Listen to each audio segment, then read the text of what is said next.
बिस्मिल्लाहिर्रहमानिर्रहीम। अस्सलाम वालेकुम नाज़रीन, आप यूट्यूब चैनल देख रहे हैं। मैं इमरान खान हूँ। हुकूमत के लिए शर्मिंदगी की बात यह है कि उन्होंने कोशिश की लेकिन वो इमरान खान साहब की मुलाकात नहीं करवा पाए। जो कमेटी बनी हुई थी मुज़ाकरात करने वाली उससे, और इस पे हुकूमत को शर्मिंदगी हुई है। यानी कमेटी के सामने उन्होंने बड़के मारी कि जनाब आपको हम बुला देंगे इमरान खान साहब से, आप बेफिक्र हो जाएं, चीज़ें अब ट्रैक पे आ गई हैं, लेकिन वो नहीं मिलवा पाए। और उस पर अब हुकूमती कमेटी को शर्मिंदगी भी है। अब अगली जब मुलाकात होगी तो वहाँ पे हुकूमती कमेटी बेबसी के अलावा किसी और चीज़ का इजहार कर नहीं सकती। बहरहाल दबे लफ्ज़ों में बेचारे कह रहे हैं, और वो कुछ लोग ये कह रहे हैं जी इमरान खान साहब अगर स्टेटमेंट ना देते तो चीज़ें आगे बढ़ जाती, कुछ और हो जाता, लेकिन उनका स्टेटमेंट आना, तो इमरान खान साहब ने भी स्टेटमेंट तब दिया जब उनकी मुलाकात नहीं करवाई गई। तो हुकूमत की ये जो नाकामी है, इससे हुकूमत का जो स्टेक है और हुकूमत के जो इख्तियारात हैं उनकी कलई खुल जाती है कि हुकूमत के पास किसी किस्म की कोई इख्तियारात नहीं है। फिर एक जेल के अमले की जानिब से एक प्रोपेगेंडे का हिस्सा बना गया कि इमरान खान को मिलने ही कोई नहीं आया। तो इमरान खान साहब ने खुद भी क्लियर कर दिया कि मैंने अपने लोगों को ये कह दिया था कि मुज़ाकराती कमेटी मुझे मिलने आएगी, और मुज़ाकराती कमेटी के नाम दे दिए गए थे जेल की इंतज़ामिया को। जब उन्होंने मुज़ाकराती कमेटी ने किसी को आने नहीं दिया मिलने के लिए, या किसी को इजाज़त ही नहीं दी, तो फिर बाहर जेल के खड़े होकर लोगों ने क्या करना था? वो तो मुझे मिलने के लिए आते हैं। तो यहाँ ये बहुत सारे सियासतदानों की तौहीन भी करते हैं, बुलाकर उन्हें घंटों खड़ा कर देते हैं और उसके बाद मुलाकात बाज़-औक़ात करवाते हैं और बाज़-औक़ात मुलाकात नहीं करवाते। लेकिन एक चीज़ और जो इमरान खान साहब ने कही है, उसके ऊपर आपको गौर करना चाहिए, वो ज़रा इंपॉर्टेंट है। इमरान खान ने कहा कि मेरे पास अब कोई रास्ता बचा नहीं है कि मैं अपने केसेस को आलमी सतह के ऊपर लेकर जाऊँ। तो पाकिस्तान में तो गोली भी चल गई ना, अदालत इंसाफ दे रही थी, कभी नहीं दे रही थी, लेकिन कुछ ना कुछ उम्मीद बाकी थी जब तक कि अदालतें आज़ाद थीं। जब 26वीं आईनी तरमीम के बाद अपनी मर्जी का एक आईनी बेंच बना दिया और हुकूमत ने अपनी पसंदीदा जजेस को उसके अंदर शामिल कर दिया, तो अदलिया से भी उम्मीद ख़त्म हो गई। अब अदलिया से उम्मीद है नहीं, इंतज़ामिया पे कब्जा हो गया है, एस्टेब्लिशमेंट जो है वो इस पॉलिटिकल पार्टी को कुचलने पर लगी है। तो पाकिस्तान में आवाम निकलती है तो उनके ऊपर गोलियाँ चल जाती हैं। ऐसी सूरत हाल में आलमी सतह पर मामला उठाने के अलावा इमरान खान साहब कहते हैं मेरे पास और कोई रास्ता नहीं है। अब आने वाले दिनों में आप देखेंगे कि जो बरतानिया में होगा, जो अमेरिका में होगा, जो यूरोप में होगा और बाकी मुल्कों में होगा, उसका इम्पैक्ट पाकिस्तान में आएगा। और PMLN के लोग अब ये मानना शुरू हो गए हैं, जावेद लतीफ़ साहब ने कहा, कुछ और लोगों ने कहा कि बाहर से दबाव आ रहा है और दबाव का नतीजा है कि हमें ये कहा जा रहा है कि अब मुज़ाकरात में बैठ जाए। PMLN के जो अपने करीबी जर्नलिस्ट हैं वो ये दावा करते हैं कि ये जो PMLN है इसका कोई इख्तियार मुज़ाकरात के ऊपर नहीं है। ऐसा नहीं है कि हुकूमत में कुछ लोग कहते हैं मुज़ाकरात करें, कुछ कहते हैं नहीं करें। उनका ये दावा है, नजम सेठी साहब ने ये बात की कि इनको जो कहा जाता है बेचारे वही करते हैं, क्योंकि कठपुतली हुकूमत है और अर्दली वज़ीर आज़म इमरान खान साहब ने करार दिया शहबाज शरीफ साहब को, तो फिर उन्हें वही करना पड़ता है जो उन्हें कह दिया जाता है। इमरान खान साहब ने जेल से दो लोगों के बारे में कल के दिन में बातचीत हुई है, एक शहबाज गिल के बारे में और एक शेर अफजल मरवत के बारे में। शेर अफजल मरवत साहब के तहफ़्फ़ुज़ात हैं सलमान अकरम राजा साहब के बारे में। वो ये कहते हैं जी मेरे केसेस भी ले लिए, मेरे लिए प्रॉब्लम क्रिएट की, और सलमान अकरम राजा साहब जो है वो पार्टी में बिल्कुल नए हैं।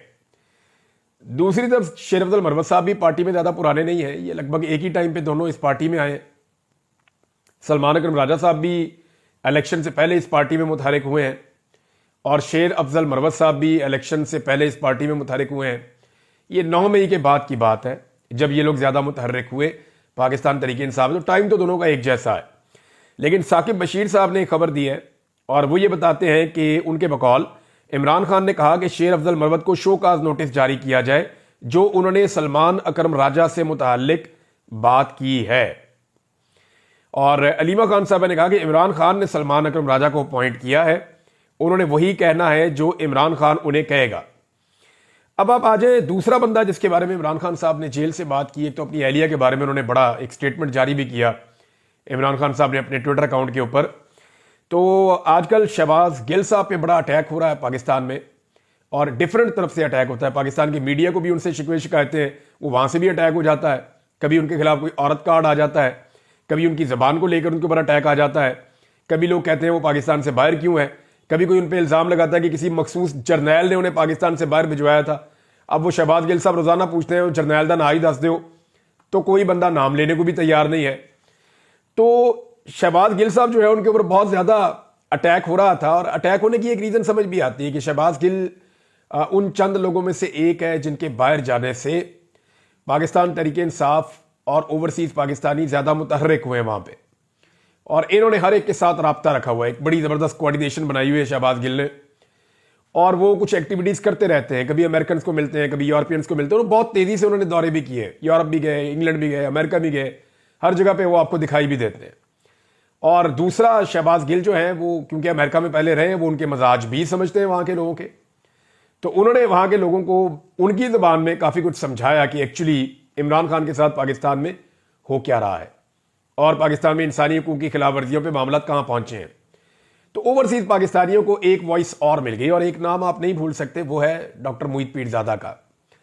डॉक्टर मोहित पीरजादा के ऊपर गुज़िश्ता चंद दिनों से अटैक हुआ, और अब आप देखेंगे आने वाले दिनों में डॉक्टर मोहित पीरजादा पे और शहबाज गिल पे मजीद फोकस करके अटैक किया जाएगा। उसकी वजह यह है कि ये दोनों लोग जो हैं, इनका बाहर मौजूद होना और ओवरसीज पाकिस्तानियों से सबसे राब्ते में होना, हर ग्रुप के साथ मुतहर्रिक होना, ये उन सारी चीज़ों को तेज़ करता है जिसको पाकिस्तान के अंदर ये निज़ाम स्लो करना चाहता है। और उन्हें यह लगता है कि ये लोग इफेक्टिव हैं, ये काफ़ी इफेक्टिव लोग हैं, और इनकी एक्टिविटी जो है उससे असर पड़ता है। अभी जो कुछ एक्टिविटीज़ होने जा रही हैं और जो हुई हैं हाल ही में, उनमें डॉक्टर मोहित पीरजादा का नाम आप निकाल नहीं सकते, वो भी इन चीज़ों पे काम कर रहे हैं। इसके अलावा जो है वो डॉक्टर शहबाज गिल की इमरान खान साहब ने तारीफ़ की इस बुरे वक्त में जब उनके ऊपर अटैक हो रहा है। तो इमरान खान ने कहा कि शहबाज गिल मेरा वफादार साथी है, और शहबाज गिल के ऊपर पूरे एतमाद का इजहार किया इमरान खान साहब ने जेल से स्टेटमेंट देते हुए। तो चलें, शहबाज गिल साहब का तो काफ़ी कंपनसेशन हो गया, उनकी एक पार्टी है, उनकी पार्टी का लीडर है, और उनकी एफर्ट को अगर वो ये कह रहा है कि वो बेहतरीन एफर्ट है। और इमरान खान साहब ने मेरी इतला के मुताबिक चंद दिन पहले शहबाज गिल को जेल से एक पैगाम भी भिजवाया था, और उस पैगाम पे इस वक्त शहबाज गिल काम कर रहे हैं। आपको आने वाले दिनों में कुछ डेवलपमेंट्स नजर आएंगी। रेमिटेंसेस के बारे में हुकूमत के लिए अच्छी खबर यह है कि दिसंबर के महीने में, क्योंकि इमरान खान साहब ने दिसंबर के महीने में फॉरेन रेमिटेंसेस जो ओवरसीज पाकिस्तानी पैसा पाकिस्तान में भेजते हैं, ओवरसीज पाकिस्तानियों से कहा था कि आप पैसा पाकिस्तान में ना भेजें या पैसा कम भेजें। लेकिन हुकूमत के लिए जो हुकूमत ने खबर दी है और जो अदाद शुमार हुकूमती ज़राए से आए हैं, वो ये बताते हैं कि गुज़िश्ता सालों की निस्बत इस दिसंबर के महीने में 2024 का जो दिसंबर था, उसमें जो फॉरेन रेमिटेंसेज हैं उनकी मिकदार में इजाफा हुआ, और वो 3.1 अरब डॉलर तक गई हैं। गुज़िश्ता साल जो है वो 3 अरब डॉलर से कम थी, उससे पहले और कम थी, उससे पहले और कम थी। तो ये मतवादर बढ़ती रहती हैं, रेशो तो वही है बढ़ने की, लेकिन इनमें इजाफा हुआ है। और इसको हुकूमत ऐसे ले रही है जैसे इमरान खान साहब की कॉल के अगेंस्ट गए हैं ओवरसीज पाकिस्तानी, जबकि पाकिस्तान तहरीक इंसाफ जो है उनका ये कहना है कि जो ओवरसीज पाकिस्तानियों के रेमिटेंसेस वाला मामला है, इसका डाटा और इसके असरात, वो ये कहते हैं कि अगले 2 से 3 महीने में आपको नजर आना शुरू होंगे। इसका इंपैक्ट एकदम नहीं आएगा, और सरकारी डाटा के ऊपर उंगलियां भी उठाई जाती हैं, थोड़ा बहुत मैनेज करने की कोशिश की जाती है, लेकिन ये 1-2 महीने मैनेज हो सकता है, लंबे अरसे के लिए आप मैनेज नहीं कर सकते। तो पाकिस्तान तहरीक इंसाफ का कहना है कि अगर ये चलती रही मुहिम, तो इसका जो असरात है वो फरवरी के एंड में या मार्च के एंड में उस वक्त कहीं पे आपको नजर आना शुरू हो जाएंगे। बहरहाल ये तब भी पता चल जाएगा, लेकिन फिलहाल तो रेमिटेंसेस बड़ी हैं हुकूमती दावे के मुताबिक। अच्छा, इसकी 1-2 वजूहत और भी है कि पाकिस्तान तहरीक इंसाफ ने इमरान खान साहब की जो कंपेन है, जो ओवरसीज पाकिस्तानियों से एक दरखास्त उन्होंने की थी कि आप फॉरेन रेमिटेंसेस जो है उनको रोकें, जो पैसा वो बाहर से भेजते हैं उसको कम करें या रोकें, इसको तहरीक इंसाफ ने भी संजीदगी से नहीं लिया। इमरान खान साहब ने कई मरतबा जेल में तहरीक इंसाफ के लोगों को कहा कि इस मसले को उठाएं, इस पे बात करें, लेकिन क्योंकि इस पे कोई बड़ी कंपेन चली नहीं अभी तक। आप गौर करें तो सोशल मीडिया पे थोड़ा बहुत चलता है, लेकिन जो ओवरसीज पाकिस्तानियों में कंपेन चलाने का मामला है, उसको पाकिस्तान तहरीक इंसाफ ने उस तरीके से अभी ओन नहीं किया जैसे एक भरपूर कंपेन चलाई जाती है। बज़ाहिर ऐसा दिखाई देता है कि पाकिस्तान तहरीक इंसाफ ने इन मुज़ाकरात से ज्यादा उम्मीदें बांध ली थी, हालांकि इन मुज़ाकरात में सिर्फ टाइम गेन किया गया है हुकूमत की जानिब से। और जो 26 नवंबर का एक सिलसिला था जो वहां पे कत्लेआम हुआ, उस पर जो आवाज उठाई जा रही थी, उस आवाज को मद्धम कर दिया गया है इस बीच में। यानी मैं आपको सीरियसली कहता हूं कि गुज़िश्ता कई वीलॉग्स में मैं हूं या बहुत सारे और लोग हैं, तवज्जो तो बटी है ना, बाकी इश्यूज की तरफ गए हैं। वो जो गोली क्यों चलाई थी, 26 नवंबर का कत्लेआम, लाशें कहां पे गई, या लापता अफराद जो है वो किधर हैं, उनकी तस्वीरें किधर हैं, उनके नाम क्या हैं, उनकी फैमिलीज किधर हैं, उनकी फैमिलीज के इंटरव्यूज क्यों नहीं आ रहे, एफआईआर क्यों नहीं हो रही, सीसीटीवी फुटेज कहां पे है, अस्पतालों का रिकॉर्ड कहां पे है, अस्पतालों की सीसीटीवी फुटेज कहां पे है। तो ये सारा डाटा और इन चीजों के ऊपर काम नहीं हो रहा था। तो ये हुकूमत उसको टोन डाउन करने में कामयाब तो हुई है, ये आपको मानना पड़ेगा। अब पाकिस्तान तहरीके इंसाफ या तो ओवरसीज पाकिस्तानियों के हवाले से इस कैंपेन को सीरियस लेगी या फिर ये मामला जो है वो ऐसे ही लटका रहेगा। फौजी अदालतों के हवाले से नाजरीन बहुत अजीबोगरीब सवाल पैदा होना शुरू हो गए हैं। एक सवाल उठाया गया अदालत में कि जो ऑफिसर फौज का ट्रायल को चलाता है वो ऑफिसर खुद से फैसला नहीं देता। ये देखें कैसी अजीब बात है। यानी जो जज केस सुनता है वही जज फैसला देता है ना। ये तो नहीं होता कि जो जज केस सुन रहा है वो बड़े जज को केस सुनने के बाद बता देगा जी मैंने ये सुना है, तो बड़ा जज घर बैठ के फैसला दे देगा या किसी और दफ्तर में बैठ के फैसला दे देगा। ऐसा होता नहीं है। हर काजी को मुकदमा खुद सुनना पड़ता है फैसला करने के लिए। लेकिन यहां पे जो है वो ये बताया गया कि जो ऑफिसर ट्रायल चलाता है वो खुद नहीं बड़े अफसर को भेजता है और बड़ा अफसर फैसला करता है। जो केस को सुने ना वो केस का फैसला कैसे कर सकता है। ये बात भी आईनी बेंच में उठाएगी। लेकिन आईनी बेंच जिन लोगों पर मुश्तमिल है ये पसंदीदा जजेस हैं और काजी फायद ईसा के बहुत करीब थे और ये जजेस फैसला तकरीबन वही देंगे जो काजी फायद ईसा चाहेंगे या जो काजी फायद ईसा साहब के हमायती हैं वो चाहेंगे। ये फैसला तकरीबन वैसा ही देंगे। बल्कि कुछ जो रिपोर्टर हैं वो ये रिपोर्ट कर रहे हैं और वो खुलकर ये बात अब बता रहे हैं कि जस्टिस अमीनुद्दीन खान साहब जो इस बेंच के आईनी बेंच के सरबराह जिनको बनाया गया है, जिन्होंने अपने आप को खुद ही वोट दे दिया था, उनके बारे में बता रहे हैं कि ये बिल्कुल काजी फायज ईसा की तरह अदालत चला रहे हैं। यानी जब भी कोई मामले में फंस जाते हैं मिलिट्री कोर्ट वाले या उनके वकील, तो जस्टिस अमीनुद्दीन उनको रेस्क्यू करते हैं। जैसे काजी फायज ईसा साहब इलेक्शन कमीशन को रेस्क्यू किया करते थे, आपको याद होगा। तो वो कह रहे हैं बिल्कुल हमें एक झलक नजर आती है काजी फायज ईसा की जस्टिस अमीनुद्दीन खान साहब में। और हफीजुल्लाह न्याजी साहब ने भी शिकवा किया कि मेरी अपनी अदालत में उन्होंने तौहीन की है, मैं उम्र में भी उनसे बड़ा हूं और मैं जुल्म का शिकार हो रहा हूं जो उनके बेटे के साथ हो रहा है। बहरहाल एक स्टेटमेंट मुझे, क्योंकि मैंने नाम ले लिया हफीजुल्लाह न्याजी साहब का, तो इनको एक स्टेटमेंट है लेकिन उस पर मैं बाद में आता हूं। जस्टिस मंदुखेल साहब ने कहा कि मैं खुद को परफेक्ट नहीं समझता आज तक, हालांकि कब से वो लगे हुए हैं, 3 दहाइयों से ज्यादा हो गई है वो कानून के इसी शोबे में। वो ये कहते हैं कि फौजी अफसर कैसे इतनी सख्त सजा दे सकता है जब मैं खुद अपने आप को परफेक्ट नहीं समझता। 4थी दहाई उनकी चल रही है। तो अब मामला एक और भी उठा कि त्यारा साजिश केस नवाज शरीफ साहब का, आर्मी चीफ को हवा में टांग दिया था, वो तो फौजी अदालत में नहीं चला। जो मेहरान का जो एयरबेस का केस था जहां पे इतना पाकिस्तान का नुकसान हुआ वो भी फौजी अदालत में नहीं चला। फिर इस तरह जो जीएचक्यू के ऊपर एक अटैक हुआ था जिसमें फौजी शहीद भी हुए थे, अंदर तक अटैक हो गया था, उसमें भी कोई फौजी अदालतों में केस नहीं चला। तो ये केसेस जो सिविलियंस के हैं ये फौजी अदालतों में कैसे चल सकते हैं। हफीजुल्लाह न्याजी साहब ने जो स्टेटमेंट दिया ये बड़ा इंटरेस्टिंग है और इसके ऊपर मुझे जरूर बात करनी है, क्योंकि हफीजुल्लाह न्याजी साहब ने बात तो ठीक की है लेकिन वो सिर्फ तस्वीर का एक रुख देख रहे हैं, दूसरा रुख वो देखना नहीं चाहते। हफीजुल्लाह न्याजी साहब ने नवाज शरीफ की सियासत तबाह करने पर इमरान खान से माफी मांगने का मुतालबा कर दिया। उन्होंने कहा कि इमरान खान को पता नहीं उन्होंने नवाज शरीफ के साथ क्या कर दिया है। नून लीग की सियासत टके टोकरी हो गई है। नवाज शरीफ की सियासत को भंबोर कर सिस्टम से निकाल दिया इमरान खान ने। तो इस बात पे इमरान खान नवाज शरीफ से माफी मांगे। तो न्याजी साहब हमारे सीनियर हैं, सीनियर जर्नलिस्ट भी हैं और उम्र में भी बहुत बड़े हैं। मैं उनका बड़ा एहतराम करता हूं। तो मैं उनसे सिर्फ ये गुजारिश करना चाहता हूं कि न्याजी साहब दोनों ने अपना अपना रास्ता खुद चुना। जिस रास्ते पे नवाज शरीफ चला उसने उसी मंजिल पे पहुंचना था जिस रास्ते से वो मंजिल मिलती है, यानी जो मंजिल है उस रास्ते की वहीं पहुंचना था। इमरान खान ने भी अपना रास्ता खुद चुना है कि मैं इस रास्ते पे चलूंगा और ये मंजिल पे पहुंचूंगा। तो दोनों के पास इंडिपेंडेंट ओपिनियन थी या अपनी आजाद राय थी कि उन्होंने कौन सा रास्ता चुनना है। तो नवाज शरीफ साहब ने रास्ता चुन लिया बूट पॉलिश वाला। तो उसकी मंजिल वही है ना, कभी पॉलिश मुंह पे लग जाती है, कभी हाथ पे लग जाती है, कभी कपड़ों में लग जाती है। इमरान खान साहब ने रास्ता चुन लिया कमर सीधी रख के खड़े होने वाला, चाहे बेड़ियां हो पैरों में और हाथों में। तो यहां पे इज्जत मिल जाती है, बेशक चोट लगती है, दुख होता है, तकलीफ होती है, लेकिन इसके बावजूद उन्होंने रास्ता इज्जत वाला चुना है। तो मियां नवाज शरीफ साहब की अपनी चॉइस का ज्यादा इसमें अमल दखल है। इमरान खान साहब का कसूर इतना बड़ा नहीं है। हां, लेकिन यह अच्छी बात है कि अगर नवाज शरीफ और इमरान खान मिलकर एस्टेब्लिशमेंट को सियासत से बाहर कर दें और उसका किरदार वहीं तक महदूद कर दें जितना होना चाहिए, तो पाकिस्तान का बड़ा भला हो जाएगा। यह मैं आपको बार बार कहता हूं कि सारे चोर मिलकर भी ना एस्टेब्लिशमेंट को सियासत से निकाल दें तो पाकिस्तान का भला हो जाएगा, पाकिस्तान बेहतरीन रहने की जगह बन जाएगा अगले 10-20 साल में। लेकिन अगर एस्टेब्लिशमेंट का किरदार ऐसे ही रहा पाकिस्तान में जैसा गुज़िश्ता 70 साल से है, तो 70 साल से हम जहां पहुंचे हैं ना, अगले 70 साल में भी फिर हम कहीं पहुंच नहीं सकेंगे, खुदा न खास्ता, जो मुझे दिखाई दे रहा है, जो चीजें नजर आती हैं साफ। दूसरा, काजी फायद ईसा साहब का जिक्र हुआ, तो ओवरसीज पाकिस्तानी जो हैं वो काजी फायद ईसा साहब का भी नाम शामिल करें अगर वो मेरी गुजारिश सुन रहे हैं तो। खासतौर पर अभी जो मामला फ्रेंड्स ऑफ डेमोक्रेटिक पाकिस्तान, ये इनका आप देख लें, इनका लोगो वोगो भी है और ये इनकी तंजीम है, इन्होंने इस पर ट्वीट भी किया हुआ है। मैंने आपको इनका पूरा मिशन बताया था पहले। तो ये जो है, ये पहले बरतानिया में प्रोग्राम करवा रहे हैं, पार्लियामेंट के अंदर ब्रीफिंग, और उसके बाद जो है वो एक प्रोग्राम होने जा रहा है अमेरिका में, और फिर अमेरिका में एक बाइंडिंग रेजोल्यूशन भी आने जा रही है।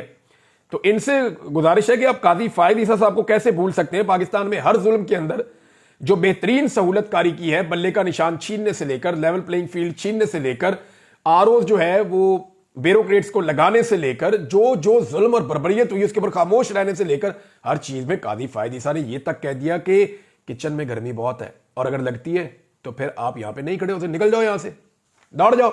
तो मेरे ख्याल में किचन की गर्मी इतनी ज्यादा है कि काजी फायद ईसा साहब इस वक्त खुद खड़े नहीं हो पा रहे। नाजरीन, कुछ और खबरें हैं और उनमें एक पीएमएलएन की तरफ से सोशल मीडिया पे बड़ी वायरल हुई है कि इमरान खान हमें तंग करने के लिए जानबूझकर जेल में बैठा हुआ है।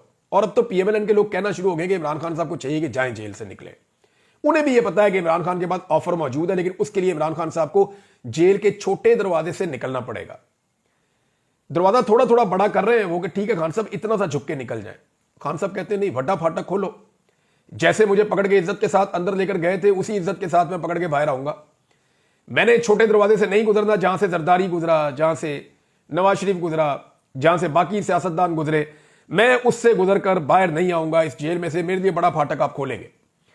तो अब पीएमएलएन के लोग जो तकरीबन मिन्नत तरले पे भी आ गए हैं और इमरान खान साहब कह रहे हैं कि मेरे पास अब बाहर जाने के अलावा, आलमी सतह पर अपने केसेस उठाने के अलावा कोई रास्ता नहीं बचा। और आप आने वाले दिनों में इमरान खान साहब के कुछ आर्टिकल भी छपते हुए देखेंगे, आपको इंटरनेशनल मीडिया में इमरान खान की वॉइस भी सुनाई देगी। एक खबर और आई है नाज़रीन, और खबर यह आई है कि मुत्तहिदा अरब अमारात को शिकार खेलने के लिए और महल्लात के लिए 14,000 कनाल अराजी अता कर दी गई है। इन 14,569 कनाल अराजी उन्हें दी गई है हुकूमत पंजाब की जानिब से, और सालाना इसके ऊपर जो पैसा मिलेगा लीज पे वो मिलेगा जी 54,536 रुपए। यानी 54,536 रुपए के एवज 14,569 कनाल अराजी सालाना दे दी गई है लीज पे शिकार के लिए और महल्लात वगैरह और चीजें बनाने के लिए अपनी मुत्तहिदा अरब अमारात को ताल्लुकात बेहतर होंगे इससे। लेकिन मेरा एक सवाल है कि क्या 1,000 कनाल अराजी भी यूएई में या अबू धाबी में पाकिस्तान को या पाकिस्तानियों को मिल सकती है? वैसे ही मेरा जहन में है कि सवाल मैं कर सकता हूं, सवाल तो कोई भी आपके दिमाग में आ सकता है, तो मैंने ये एक सवाल उठाया, खुद ही इसका जवाब सोच लीजिएगा। अब एक चीज और है कि जो अमेरिका में आग लगी है, क्योंकि ये बहुत बड़ी खबर बनती जा रही है, एक तो डोनाल्ड ट्रंप को सजा हो गई है लेकिन उन्हें सजा सुनाई नहीं गई। यानी आपको अजीब लगेगा ये सुनने में, लेकिन मैं एज इट इज आपको बता देता हूं कि नौमुंतखब अमरीकी सदर डोनाल्ड ट्रंप पर जुर्म साबित हो गया, मगर वो सजा से बच गए। गैर मशरूत तौर पर उनको रिहा कर दिया गया है और ट्रंप को यानी अब सजा वजा कोई नहीं हुई, गैर मशरूत तौर पर वो रिहा हो गए हैं, लेकिन उनका जुर्म साबित हो गया है और ये अमेरिका की तारीख में पहला कन्विक्टेड प्रेसिडेंट भी होगा, ये भी दावा किया जा रहा है खबरों में। अब ट्रंप ने इसे सियासी इंतकामी कार्रवाई करार दिया है और जज को बदउन्वान भी करार दिया है। ये पहले मैं आपको बता चुका हूं। लॉस एंजलिस में जो आग लगी है उसके हवाले से नाज़रीन, कैलिफोर्निया का जो एक बड़ा मशहूर एरिया है लॉस एंजलिस, वहां पे अचानक आग लगी है। उससे अब तक जो नुकसान हुआ मैं आपको बता देता हूं। 3 दिन हो गए हैं ये आग बुझाने में अमेरिका नाकाम हो रहा है।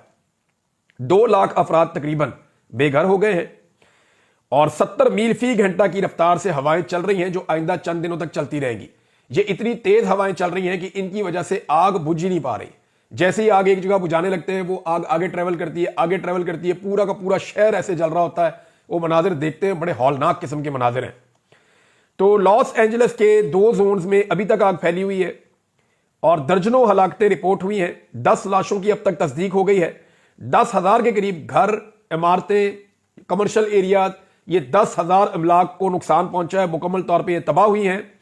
जो हॉलीवुड हिल्स हैं जहां पे बहुत सारे शोबिस स्टार्स हैं बड़े बड़े, उनके वहां पे बहुत बड़े बड़े घर हैं, फॉर्म्स हैं, वो मुकम्मल तौर पे जल के तबाह हो गए हैं। लोगों को वार्निंग देकर अभी भी कई इलाकों से निकाला जा रहा है। एक बंदा गिरफ्तार किया है लॉस एंजलिस पुलिस ने, जिसपे उन्हें शक है कि इस बंदे ने आग लगाई है, लेकिन अभी तक इसके बारे में कुछ कंफर्म नहीं किया जा सकता। नासा की एक बहुत बड़ी लेबॉर्ट्री है, वहां पे उसको बचाने की अब कोशिश कर रहे हैं। कुछ इतलात ये हैं कि उसको बचा लिया गया है, लेकिन अभी भी वो खतरे में है, क्योंकि आइंदा चंद दिनों तक बहुत तेज हवाएं चलेगी। एक चिंगारी भी निकलती है तो हवा जो है वो भड़क जाती है। नाज़रीन, एक खबर मैंने दी थी और वो खबर गलत थी। वो खबर एक्चुअली मैं नॉर्मली जब खबर देता हूं इस तरह की तो मैं रिपोर्टर का नाम ले लेता हूं, वहां पे मेरे से गलती हुई, मैंने रिपोर्टर का नाम नहीं लिया। तालिब फरीदी साहब के हवाले से एक खबर आई थी मेरे सामने। वो एक बड़े सीनियर रिपोर्टर हैं, मैं उनकी बड़ी कदर करता हूं, उनकी बहुत जबरदस्त कवरेज और बड़ी जबरदस्त खबरें उन्होंने ब्रेक की है।